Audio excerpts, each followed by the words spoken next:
नमस्कार भैया, विद्या भारती की ऑनलाइन क्लास में आप सभी का स्वागत है। कक्षा 12 लेखा शास्त्र का जो पाठ 2 है उसके बारे में हम पढ़ने जा रहे हैं। जैसा कि पिछले वीडियो में हमने पढ़ा था कि जब नया साझेदार फर्म में प्रवेश करता है तो वो 2 प्रकार की राशि लाता है, 2 प्रकार की धनराशि लाता है। पहली जो धनराशि होती है उसे पूंजी कहते हैं, और पूंजी इसलिए लाता है ताकि वो उस फर्म की संपत्तियों में अपना हिस्सा प्राप्त कर सके। तथा जो दूसरी प्रकार की राशि लाता है उसे ख्याति कहते हैं, और ख्याति किस लिए लाता है कि भविष्य में होने वाले भावी लाभ में हिस्सा प्राप्त करने के लिए वो ख्याति लाता है, अर्थात गुडविल लाता है। जैसा कि हमने गुडविल के बारे में पढ़ भी रखा है कि गुडविल अमूर्त संपत्ति है, इसलिए जब भी नया साझेदार आता है तो हमें उस समय उस फर्म की जो ख्याति है उसका मूल्यांकन किया जाता है, ख्याति की राशि ज्ञात की जाती है। तो गत वीडियो में हमने जो ख्याति होती है उसके मूल्यांकन की विधियों के बारे में अध्ययन करना प्रारंभ किया था। तो प्रमुख रूप से ख्याति का मूल्यांकन करने की जो विधियां होती है, मैंने लिखा था आपको कि ख्याति का मूल्यांकन करने की जो प्रमुख विधियां होती है उसमें पहली विधि होती है वर्षों की क्रय विधि। और वर्षों की जो क्रय विधि होती है उसके अंदर आपके 2 प्रकार के जो पहली होती है वो होती है औसत लाभ आधार पर। औसत लाभ आधार विधि होती है, उसमें भी 2 विधियां होती है, सरल औसत लाभ विधि।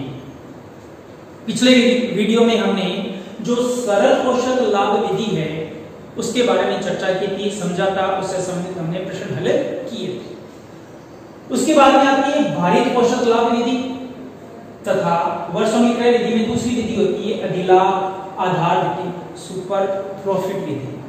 फिर दूसरे प्रकार का जो विधि होगी वो पूंजीकरण विधि होगी, गुप्त छिपी हुई या अनुमानित ख्याति विधि होगी, क्रय प्रतिफल विधि होगी, वार्षिकी विधि होगी। इन सब के बारे में हम आगामी वीडियो में अध्ययन करेंगे, चर्चा करेंगे। आज जो हम अध्ययन करने जा रहे हैं वो हमारी भारित औसत लाभ विधि के बारे में चर्चा कर रहे हैं कि ख्याति का मूल्यांकन करने की भारित औसत लाभ विधि किस प्रकार की विधि होती है।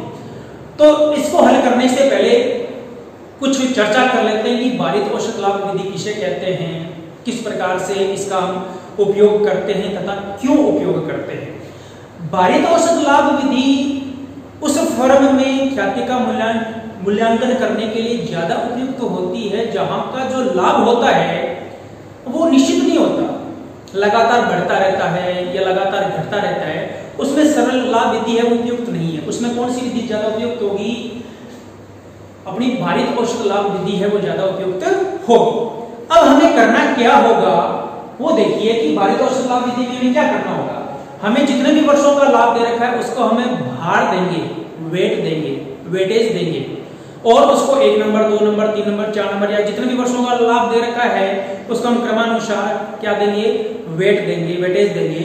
उसके बाद में प्रत्येक वर्ष के लाभ को उस वर्ष के वेट से गुणा करके हम गुणनफल ज्ञात करेंगे, और उसके बाद में हम जो अपना एवरेज जो वेटेज प्रॉफिट है वो ज्ञात करेंगे। तो किस प्रकार से करेंगे, कैसे करेंगे, मैंने एक पहले से ही एक उदाहरण लिख रखा है, उसके द्वारा समझते हैं हम। तो देखिए ध्यान से कि सबसे पहले तो जब पिछले वर्षों के लाभों में निरंतर घटने या बढ़ने की प्रवृत्ति होती है तो इस विधि का उपयोग करते हैं। कौन सी विधि का उपयोग करते हैं? हम भारित औसत लाभ विधि का उपयोग है हम करते हैं।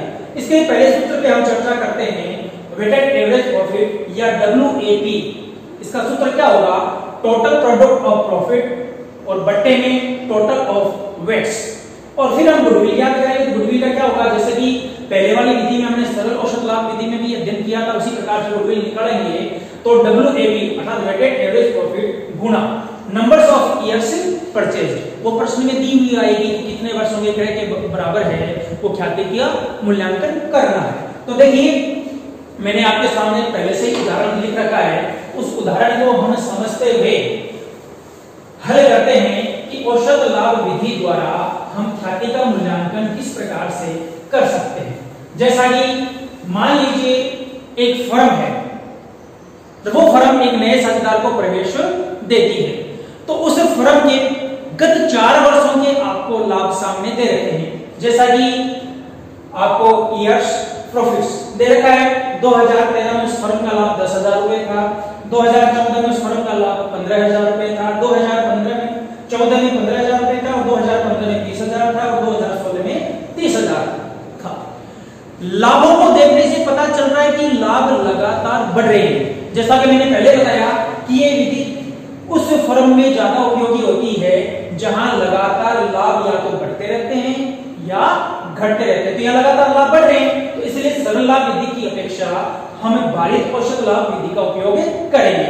तो प्रश्न में आपको इतना प्रश्न में दिया होगा कि वर्ष दिए हुए आएंगे और उस वर्ष का प्रॉफिट दिया होगा। तो इस प्रकार से हमें क्या बनानी पड़ेगी, एक टेबल बनानी पड़ेगी। तो टेबल बनाते समय हमें क्या करना है, 4 कॉलम बनाने हैं।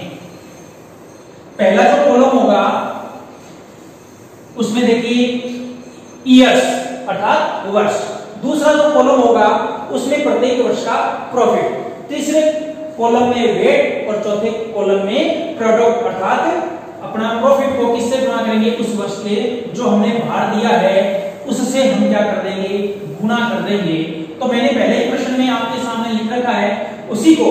तो 2013 का जो प्रॉफिट है वो 10,000, अगले का 15,000, फिर अगले वर्ष का 20,000 और उससे अगले वर्ष का 30,000 है। तो इसको मैं सबसे पहले क्या देता हूं, वेट देता हूं। तो क्रम से 1 नंबर, 2 नंबर, 3 नंबर और 4 नंबर मैंने क्या दे दिया, इसका वेट दे दिया। क्रम से पहले वर्ष को 1 नंबर मानना है, दूसरे को 2 वेट देना है, तीसरे जिस प्रकार से वर्ष है उसी क्रम में हमको वेट देना है। अब क्या करेंगे, जो अंतिम कॉलम है उसमें क्या दे रखा है, प्रोडक्ट दे रखा है अर्थात प्रॉफिट गुणा उस वर्ष का वेट। तो 10,000 रुपए प्रॉफिट है 2013 का और उसका वेट 1 है, तो 10,000 को मैं 1 से गुणा करूंगा तो हमें कितने प्राप्त होंगे, 10,000 ही प्राप्त होंगे। 2014 का प्रॉफिट 15,000 है और उसका वेट 2 है, तो 15,000 को 2 से गुणा करूंगा तो कितने प्राप्त हो जाएंगे, हमें 30,000 प्राप्त हो जाएंगे। उससे अगले वाले वर्ष में जो 2015 का जो प्रॉफिट है वो 20,000 है और उस वर्ष का वेट कितना आया, 3 आया, अर्थात 20,000 को मैं 3 से गुणा करूंगा कितना जाएंगे हमारे पास में 60,000 रुपए आ जाएंगे।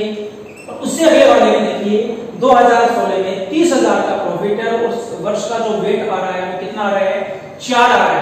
तो 30,000 को 4 से गुणा करूंगा तो 1,20,000 रुपए हमें प्राप्त होंगे। अब हमें क्या करना है वो देखिए कि इधर जो वेट है उसको टोटल कर देंगे, टोटल वेट। तो टोटल वेट देखिए कितना हुआ, 1 और 2 3, 3 और 3 6, 6 और 4 10, यहां हमारे को 10 प्राप्त हो गया। इसी प्रकार से प्राप्त करना आपको टोटल ऑफ प्रोडक्ट, मतलब कहने का कि गुणनफलों का योग। तो गुणनफलों का योग कितना प्राप्त होगा वो देखिए 10,000 और 30,000 40,000, 40,000 में 60,000 हमने जोड़ा तो 1 लाख और 1 लाख में 1,20,000 जोड़ा तो कितना प्राप्त हो गया हमको, 2,20,000 टोटल प्राप्त हो गए।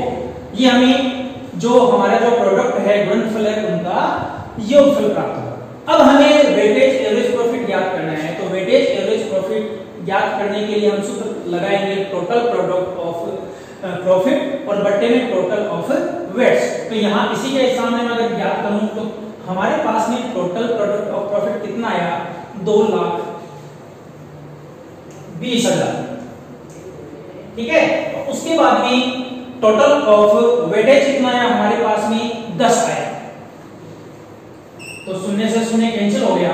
तो अपने पास में WAP बराबर कितना प्राप्त हुआ, 22,000 रुपए प्राप्त हुए। अब देखिए हमें किस प्रकार से ज्ञात करना है। अगर गुडविल ज्ञात करनी है तो गुडविल ज्ञात करने का सूत्र होगा वेटेज एवरेज प्रॉफिट गुणा नंबर्स ऑफ ईयर्स परचेज।